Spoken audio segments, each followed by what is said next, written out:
If you're new to the channel, please make sure to hit that like button, the subscribe button, and comment down below. Let me know what you thought about today's video. And as I always like to preface by saying, I am not a basketball expert. I'm just a fan who's naturally obsessed. And in today's video, I want to kind of give my own opinions and point of view of an article I read a little earlier about if the Suns do end up moving on from DeAndre Ayton, is that an indication of them admitting they made a mistake taking him, or is it just simply viewed as we like DeAndre Ayton, but we think this move we're making makes us better than what DeAndre Ayton makes us right now? So, I don't want to beat around the bush. Yes, it was a mistake taking DeAndre Ayton over Luka Doncic. And that's very hard for me to say because you can look on some of my very first videos on this channel. Foolishly, very foolishly, I was beating the drum saying, yes, Luka Doncic is by far the superior player over DeAndre Ayton. That's not even remotely debatable. But DeAndre Ayton was the right pick for the Phoenix Suns at number 1 overall. And I'm saying it right now, and I'm right there with you who's listening to this right now. I cannot believe I said those words over and over again and that I truly believed them. Because I just thought, and I still kind of wonder how it would have worked out, but the question to me always was, could a ball-dominant player like Luka Doncic coexist with Devin Booker, who at the time of that draft class, the 2018 draft class, it was Devin Booker's team. No doubt about it. Would Luka Doncic have become so great as he is right now that either one, Devin Booker would have acknowledged, hey, this guy's better than me, it's his team? And I tend to think yes, because the one thing that has been made very clear during this whole Chris Paul experiment the last 2 years, Devin Booker was completely okay relinquishing some of his role as the leader and number 1 option of this team just to start winning. Devin Booker wants to win. One of the reasons why even my fandom, Phoenix Suns fandom, my love for Devin Booker aside, that's one of my unbiased opinions on why I think Devin Booker is a star, borderline superstar in this league, is because he's willing to make those types of sacrifices in order to win. He was on bad teams for so long that he just wants to win. Whether he gets the recognition or not, he just wants to win. Winning is recognition enough for Devin Booker. So I don't think that would have been a problem, but there's only so many shots to go around, right? And that's one of the reasons why I think I kind of question a little bit what type of a number 2 Dallas will need in order to get the most out of Luka Doncic and contend to win championships, because Luka is so ball dominant. His usage rate is through the roof. He's much better. I'm not trying to say he's like James Harden. He's much better than James Harden, but the usage rates are very, very similar to a point where Chris Paul, I get it, they were great. They were in a conference championship, 1 win away from making the NBA Finals, and in my opinion, they make the NBA Finals that year. They win the NBA Finals. But Chris Paul is a different type. You're talking about one of the greatest quintessential point guards in the history of basketball. Don't even get me started with that postseason crap. I'm just talking about all around quintessential point guard in the modern era of the NBA. Only 2-3 guys I would take over Chris Paul if we're talking quintessential point guards. So, that's why I never bought into the whole Brooklyn thing with James Harden. That's why I never bought into the whole Philadelphia thing this year.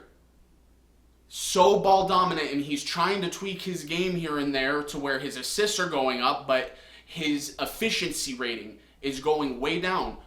Worst we've ever seen this year.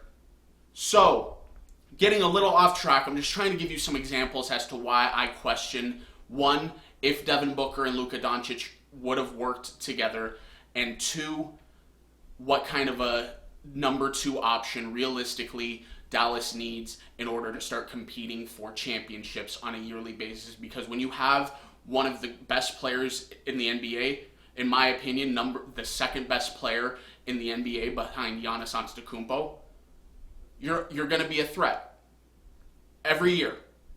You're going to be a threat to contend. So, back to the topic of DeAndre Ayton being a mistake if the Phoenix Suns move off of him. I do believe that is an acknowledgement that it was a mistake, and it's okay to, one, make mistakes. Can't make too many of them if you want to be relevant in the NBA, which is why the Phoenix Suns were so irrelevant for so long, is because they kept making consistent mistake after mistake after mistake after mistake. But the thing that I don't hold over them all that much with DeAndre Ayton being a mistake is people have to understand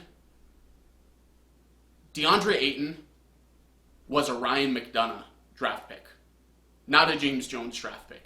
James Jones was in Ryan McDonough's ear that year.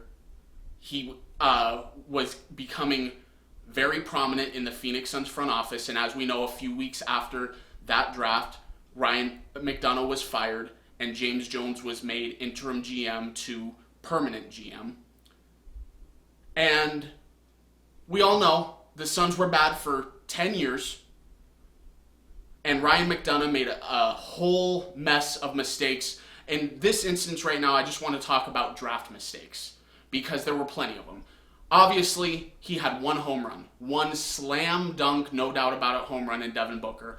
But I don't really look at that as job well done, Ryan McDonough. I just look at that as you had the best player available fall to you, who probably should have been taken 3 picks before he was.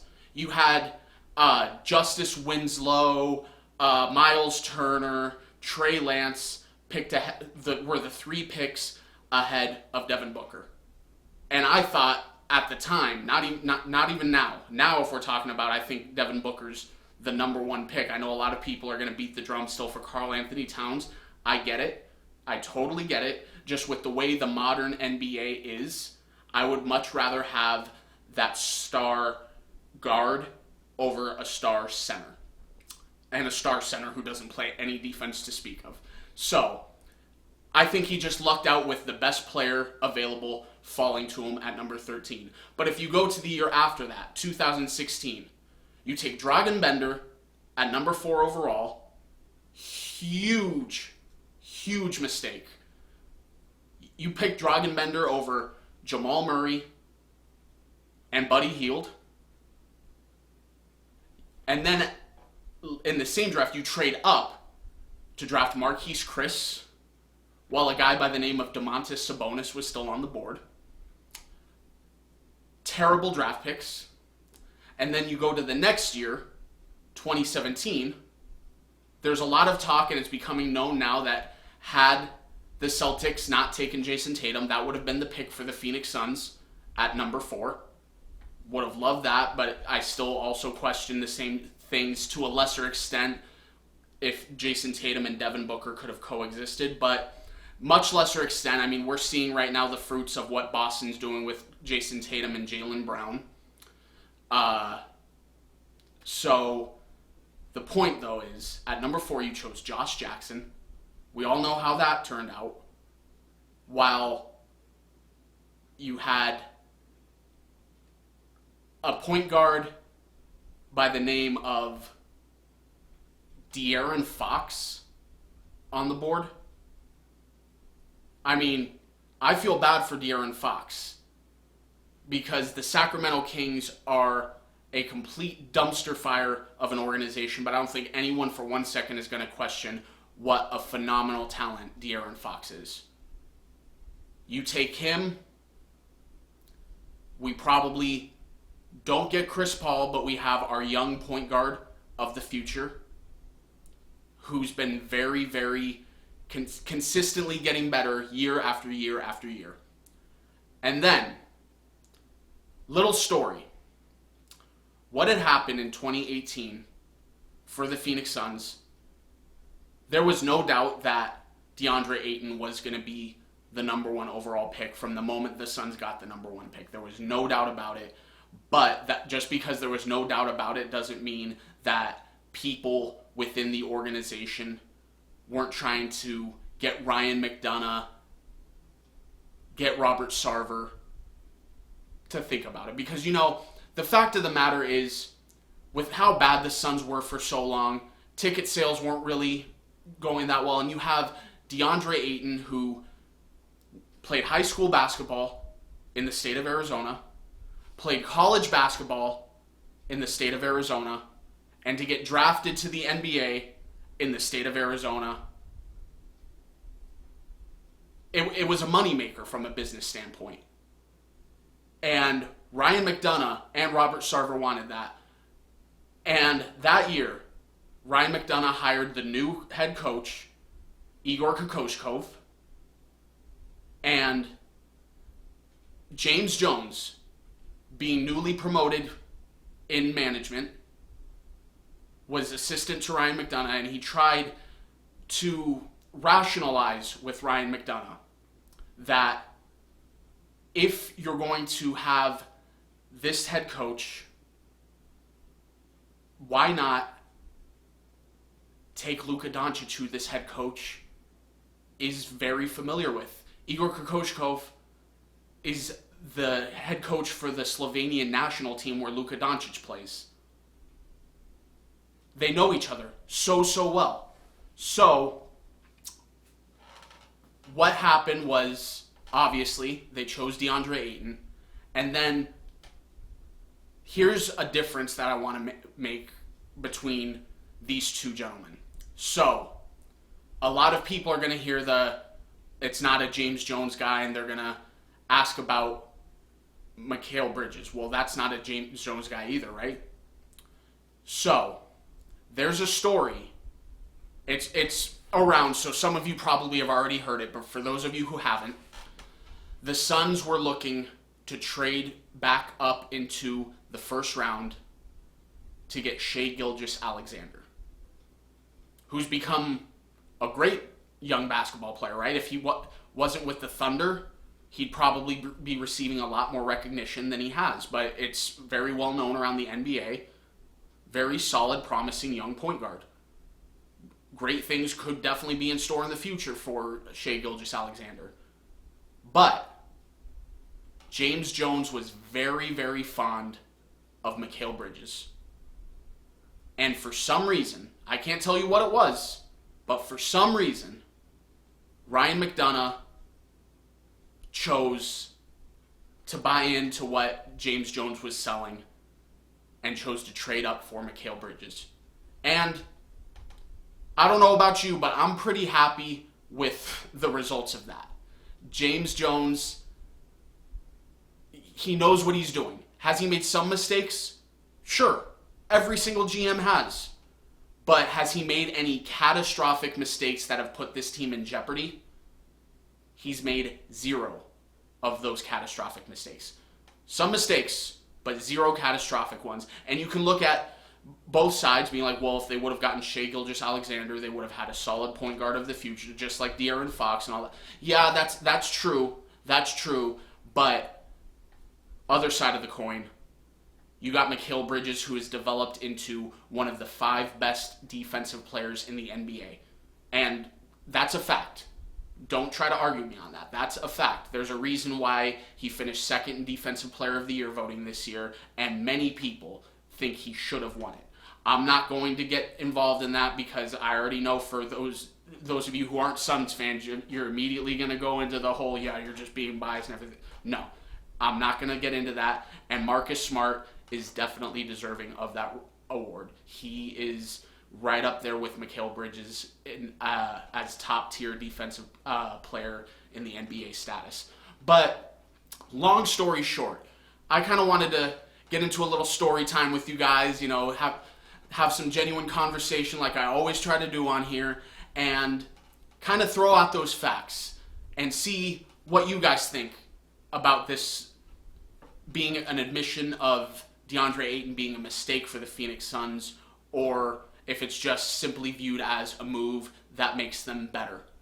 I'd really like to know where you're at, because for me, I think to a point it is definitely an admission of DeAndre Ayton being a mistake, but I also view it as very realistically to a point where if it's not a move that you think is just, it's going to make you better, you'd be very foolish to trade DeAndre Ayton. You'd be very foolish. And if they do decide to move DeAndre Ayton, which everything I'm hearing right now is indicating that the Suns will be very engaged in conversations when the new league year begins, which is going to be, I forget the day. It's shortly after the NBA Finals, when teams can start having legal, what the NFL calls legal tampering. The NBA has another name for it. It's slipping my mind right now, but they're going to make some moves. I promise you that. What those moves are, I have some indications on, not necessarily players that they could be after, but certain positions they might be targeting. They're definitely at least inquiring as to if they can acquire a pick in the top 10 of the draft. I can confirm that. I can't assure you that it's going to happen or not, but I can confirm that those are conversations that are being had, and they definitely have their eyes on two players in this draft. I'm planning on making more content about those two players in the coming days, but that's a story for another day. In the meantime, though, if you guys could just let me know what your thoughts are about this video, I'd greatly appreciate and love to hear where you guys are at with it. I appreciate you guys watching, and please don't forget to hit that like button, subscribe button, and comment down below. Let me know what you thought about today's video, and I'll talk to you guys later. Thanks, guys.